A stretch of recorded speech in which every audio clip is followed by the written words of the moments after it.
Hello friends, હું જ્યોતિ ગેજ્જર સુરતથી. આજે હું તમારી સાથે ગુજરાતી ટ્રેડિશનલ શાક સુરતી ઊંધિયું કેવી રીતે બનાવવું એની રેસીપી શેર કરીશ. લગ્ન પ્રસંગો કે શુભ પ્રસંગો, કોઈ ખાસ ઓકેઝન પર કે તહેવારોમાં તેમજ મહેમાનોને થાળીમાં પીરસી શકાય એવું આ સુરતી ઊંધિયું સુરતી પાપડી સાથે વિવિધ શાક, લીલોતરી અને કંદને લઈને બનાવવામાં આવે છે. એકવાર જેમણે આ શાક ચાખ્યું હશે એમને તો નામ સાંભળતા જ મોઢામાં પાણી આવી જશે, કારણ કે આ શાક ખાવામાં એકદમ ટેસ્ટી લાગે. એના માટે થોડી ઘણી તૈયારી પહેલાં જ કરી દેવામાં આવે તો ઓછી મહેનતે ઝટપટ બનાવી શકાય. તો ચાલો આજની આ મજેદાર રેસીપી શરૂ કરીએ. ઊંધિયુંમાં નાખવા માટે 300 ગ્રામ કટારગામની પાપડી, જેને સુરતી પાપડી પણ કહેવાય, એ લીધી. એમાં જે દાણા વગરની હતી એને સુધારી લીધી અને દાણાની ભરેલી હતી એના દાણા કાઢી લીધા. તમારે પ્રોપર સુરતી ઊંધિયું બનાવવું હોય તો બને ત્યાં સુધી આવી સુરતી પાપડી જ લેવી. સાથે મેં અહીં એક મીડિયમ સાઇઝનું વજનમાં 250 ગ્રામ રટારું કંદ લીધું. એની ઉપરની છાલ ઉતારીને સારી રીતે ચોખ્ખું કરી લીધા બાદ એને મીડિયમ ટુકડામાં કાપી લઈશું. એક મીડિયમ સાઇઝનું વજનમાં 150 ગ્રામ શક્કરિયું લીધું.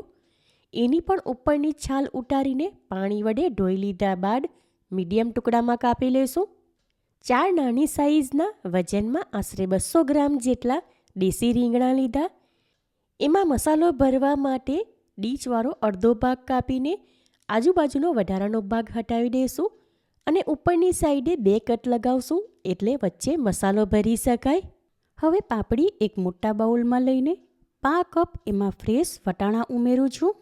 ત્યાર પછી એમાં થોડું પાણી ઉમેરું છું અને હવે આગળ બાકીની તૈયારી કરીએ ત્યાં સુધી પાપડીને પાણીમાં પલાળીને રાખીશું. ઊંધિયુંમાં નાખવા માટે મેથી પાલકના મૂઠિયા પહેલાં જ બનાવી લીધા હતા. એ કેવી રીતે બનાવવા એની રેસીપી ચેનલ પર અપલોડ કરી છે. તમારે એ રેસીપી જોવી હોય તો એની લિંક હું નીચે ડિસ્ક્રિપ્શનમાં આપી દઈશ.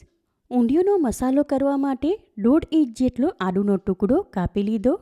8 નંગ આવા નાની સાઇઝના તીખા લીલા મરચાં લીધા, જે તમે તમારા ટેસ્ટ પ્રમાણે પ્લસ માઇનસ કરી શકો. 1 થી 1.5 ટેબલસ્પૂન જેટલું પાતળી સ્લાઇસમાં કાપેલું લીલું કોપરું. આમાં લીલા કોપરાને બદલે સૂકું કોપરું લઈ શકાય. 2 ટેબલસ્પૂન શેકીને છાલ કાઢેલા સિંગદાણા.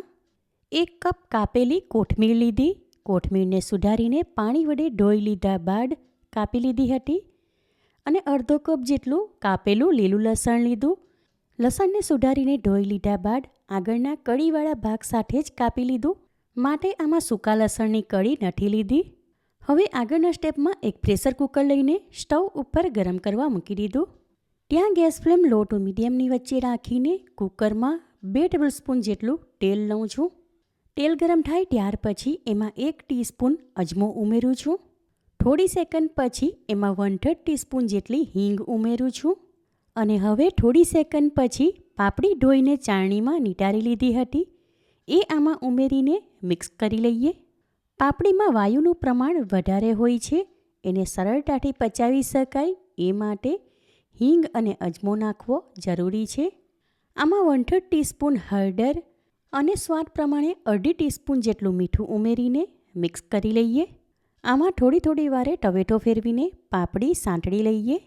3 થી 4 મિનિટ માટે પાપડી સાંતળી લીધી.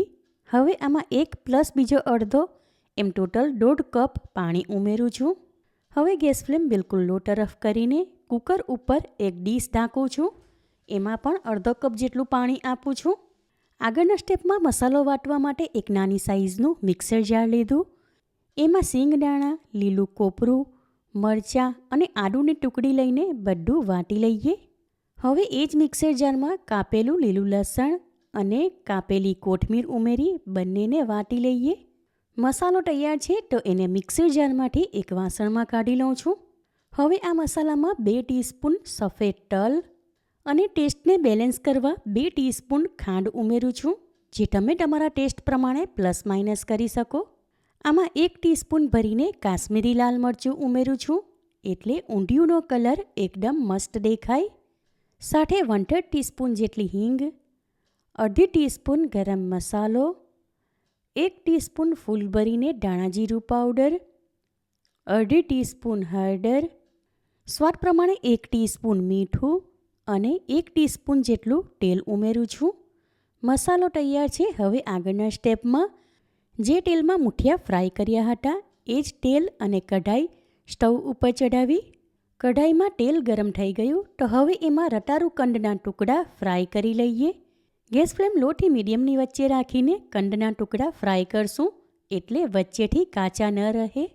બીજી તરફ પાપડી રંધાઈ છે એમાં પણ થોડી વારે ચેક કરતા રહેવું. થોડી વાર પછી રતાળુ કંદના ટુકડા ફ્રાય થઈ ગયા એટલે એનો કલર બદલાઈ ગયો. એને જારી વડે તેલમાંથી લઈને હમણાં એક વાસણમાં રાખું છું.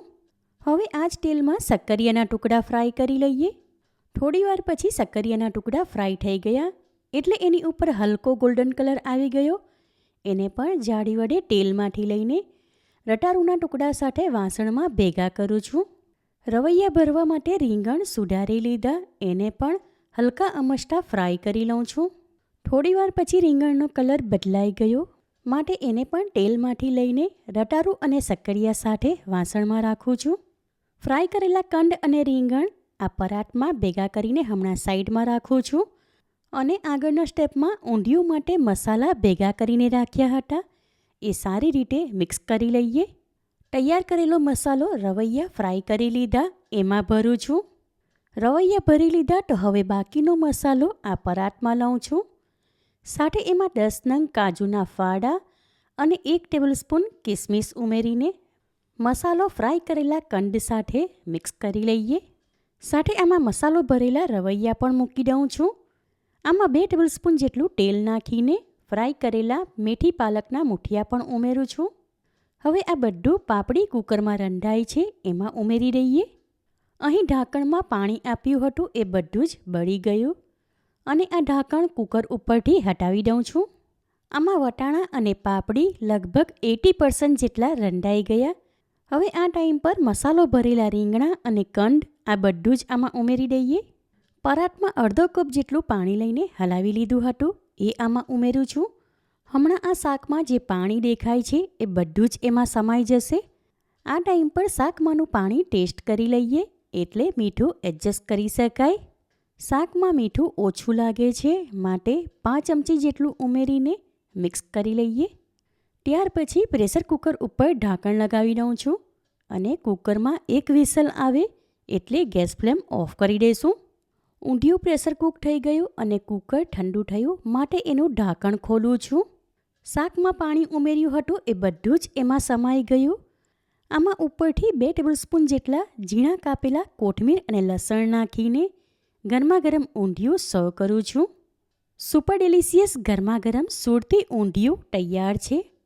ઠંડીની મોસમમાં ગરમ ગરમ સુરતી ઊંધિયું, ગરમ ગરમ ગાજરનો હલવો અને સાથે ખાવા માટે ગરમા ગરમ પૂરી, બસ આટલું જ હોય તો ખાવાની મજા પડી જાય. ટ્રેડિશનલી ઊંધિયુંમાં કેળા પણ નાખવામાં આવે.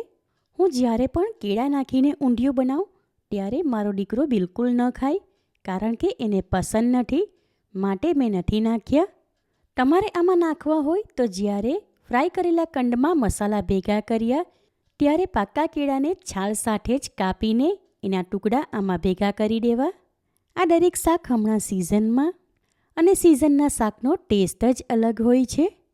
એકવાર આ રીતે તમે સુરતી ઊંધિયું બનાવશો તો ગેરંટી સાથે કહું ઘરમાં નાના મોટા બધા જ વખાણ કરશે અને ખાટા ઓછું જ પડશે. માટે આ રેસીપી તમે જરૂરથી ટ્રાય કરો. તમે મારી રેસીપી ક્યાંથી જુઓ છો અને કેવી લાગી એ કમેન્ટ કરીને જણાવો. પસંદ આવી હોય તો વિડીયોને લાઇક અને શેર કરો. ચેનલ પર નવા હો તો સબસ્ક્રાઈબ કરીને બાજુમાં આપેલા બેલ આઇકન પર ક્લિક કરો એટલે આવનાર દરેક નવી રેસીપીઓની જાણકારી તમને મળતી રહે. ફરી મળીશું એક નવી રેસીપી સાથે. Eat healthy and stay healthy.